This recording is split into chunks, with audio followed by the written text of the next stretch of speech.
'Cause it's my lazy day, just wanna lazy away.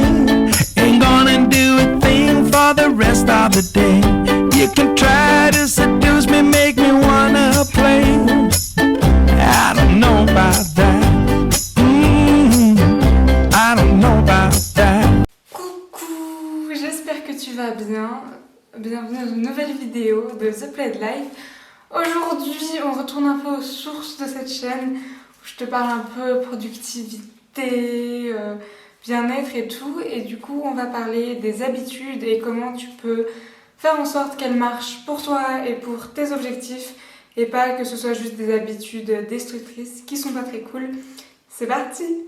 Nos habitudes, généralement, on n'y pense pas trop. C'est même tout le concept en fait que c'est des choses qu'on fait de manière automatique où on n'a pas besoin d'y réfléchir, comme prendre un café le matin, faire démarrer la bouilloire, la façon dont tu ranges tes sous-vêtements, enfin tout ça c'est des habitudes qui te permettent juste d'avancer dans ta journée et de pas devoir réfléchir à tout, sinon ton cerveau il aurait du mal à fonctionner. Typiquement, un autre exemple c'est quand tu conduis. Pendant que tu passes ton permis, c'est compliqué parce que tu dois apprendre à former des nouvelles habitudes, mais normalement après changer de vitesse ça devient une habitude et t'as plus besoin d'y penser consciemment pour le faire. Le problème c'est quand ces choses que tu fais par défaut, sans même y réfléchir, eh ben elles t'aident pas et même elles te mettent des bâtons dans les roues, là c'est dommage.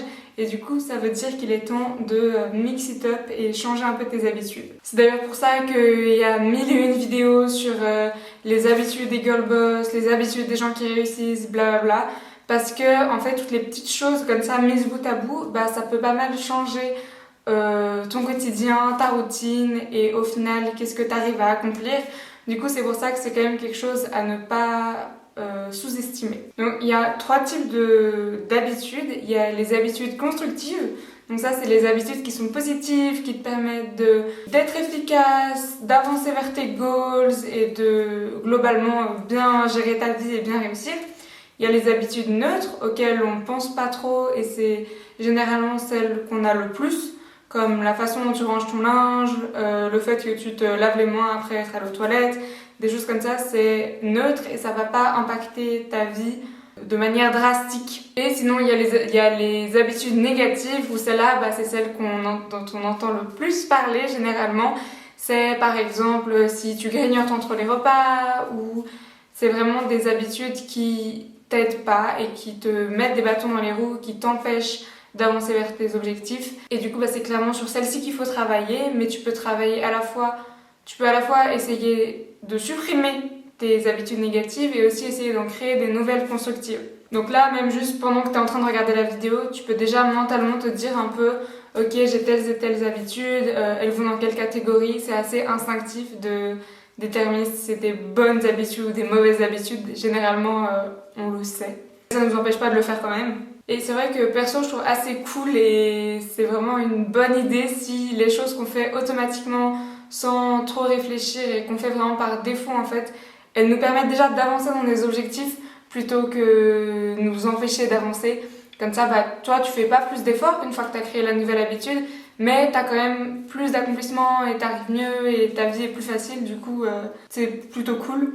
Là où c'est un peu compliqué, c'est que généralement les bonnes habitudes qu'on fait, qui sont un peu soit des habitudes neutres, soit des habitudes constructives en fait, on se rend pas forcément compte de leur effet et c'est que quand on arrête de les faire qu'on s'en rend compte. Comme si toi t'as jamais eu de souci à boire beaucoup d'eau dans la journée, 1,5 litre, et bah c'est que les jours où tu vas pas avoir eu le temps de le faire ou si d'un coup t'arrêtes d'avoir cette habitude, il y a quelque chose qui t'a perturbé, que là tu vas te rendre compte que t'es moins motivé, que t'es beaucoup plus fatigué, que t'as mal à la tête. Et du coup c'est que une fois que c'est trop tard, une fois que t'as déjà eu les aspects négatifs, que tu te rends compte et à partir de là, il faut essayer de retrouver quelle était l'habitude qui te permettait de bien fonctionner, de bien jouer. Du coup, des fois, c'est un peu compliqué de remettre quelle est l'habitude qui marche avec quel bienfait ou inconvénient. Créer une nouvelle habitude, on le sait tous, c'est un peu galère. Il y a plein de choses un peu qui tournent comme ça, comme ça dure 21 jours, ça dure 1 mois, ça dure 3 mois de créer une nouvelle habitude. La vérité, c'est que ça dépend de la difficulté de l'habitude et de ta propre motivation, de ta détermination, tout ça. Du coup, il n'y a pas vraiment genre une loi magique où si tu t'y tiens pendant 21 jours, après ça va être d'un coup super facile, il y a genre un truc qui clique et c'est tout bon. Non, ça va dépendre de quelle habitude tu essayes de former, de ta personnalité, de à quel point c'est difficile ou pas pour toi. Mais clairement, ce que tu peux faire, c'est essayer déjà d'être le plus consistant possible. Donc de le faire tous les jours si c'est possible, ou toutes les semaines, ou blablabla. Et aussi rendre la chose le plus facile au monde. Si typiquement tu veux réussir à boire plus, tu peux tout simplement commencer par mettre un verre d'eau rempli juste à côté de ton lit. Et que ça, quand tu te réveilles, c'est la première chose que tu vois. Et bim, t'as déjà 30 centilitres d'avalé dans les 5 premières minutes de ta journée. Et c'est des petites choses comme ça qui vont rendre la nouvelle habitude plus facile. Tu peux aussi l'écrire, te faire en fait des rappels de cette habitude. Parce qu'il faut vraiment que tu prennes le temps hors de ta journée pour apprendre cette nouvelle habitude. C'est comme si tu apprenais un langage, il faut que tu y mettes le temps nécessaire. Donc, tu peux mettre sur ton attel, sur ton ordi, sur ton frigo, des petits trucs en mode rappelle-toi de boire plus d'eau ou comme ça. Et le fait de le voir, ça va te faire te rappeler. Il y a beaucoup plus de chances que tu le fasses réellement. Tout comme tu peux aussi utiliser la technologie, tu peux mettre des alarmes, tu peux te faire des to-do list et tout ça. A l'inverse, si tu as plutôt envie de t'attaquer à tes mauvaises habitudes, et ben là, au lieu de rendre la chose la plus facile possible, il faut que tu la rendes la plus difficile. Donc typiquement, si tu veux arrêter de passer autant de temps sur Instagram, il y a plein de possibilités sur ton attel, même des applications qui font ça, qui en fait bloquent Instagram par exemple, ou tous les réseaux sociaux si tu as déjà dépassé un certain temps limite. Donc vraiment l'idée c'est de rendre la mauvaise habitude la plus contraignante et relou à faire possible. Donc mais vraiment peu importe ce que c'est, si c'est par exemple que tu veux arrêter de manger autant de chips, bah si déjà au supermarché t'achètes pas de chips, quand tu auras vraiment un craving et tu voudras manger des chips de ouf, et bah si t'en as pas chez toi, ça va être beaucoup plus simple de garder l'habitude de pas manger de chips. Ensuite, vu que tout le concept en fait de créer des bonnes habitudes, de supprimer les mauvaises habitudes, de rien faire de spécial avec les habitudes neutres parce que ça change pas grand chose à ta vie si tu décides de changer comment tu te rends au travail par exemple, c'est d'avoir une meilleure vie et d'accomplir des plus gros objectifs. Ça peut être par exemple d'être en meilleure santé ou d'être plus fit ou d'être plus efficace, plus productif dans sa vie.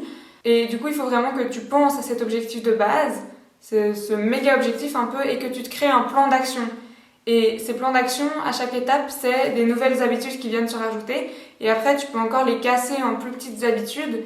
Et en fait, au lieu de tout le temps parler du fait que t'aimerais être plus productif, t'aimerais être en meilleure forme, et c'est ton objectif et c'est bien, mais il faut que tu parles plutôt de ton plan, de concrètement comment tu vas le faire.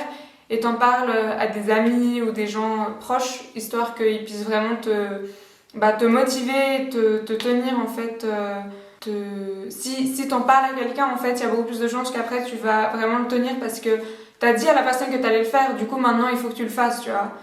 Et du coup, si tu lui dis juste vaguement que voilà, t'aimerais être en meilleure forme, c'est moins bien que si tu lui dis voilà, moi j'aimerais boire 2 litres d'eau par jour et c'est comme ça, enfin 1,5 litre comme ça.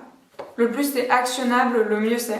Il y a encore plein de choses à dire sur les habitudes et je peux donner des conseils sur comment changer ses habitudes, comment avoir de meilleures habitudes, des idées d'habitudes, tout ça. Ça fait beaucoup de fois où je dis le mot habitude, mais ce qu'il faut vraiment se rappeler, c'est qu'en fait, c'est juste des outils pour rendre ta vie plus cool et mieux et plus pratique, plus efficace, tout ça. Et du coup, il faut pas non plus trop stresser si tu as des mauvaises habitudes ou te faire te sentir mal parce qu'on a tous des mauvaises habitudes et il y a des mauvaises habitudes qu'on aime mais qu'on veut pas arrêter.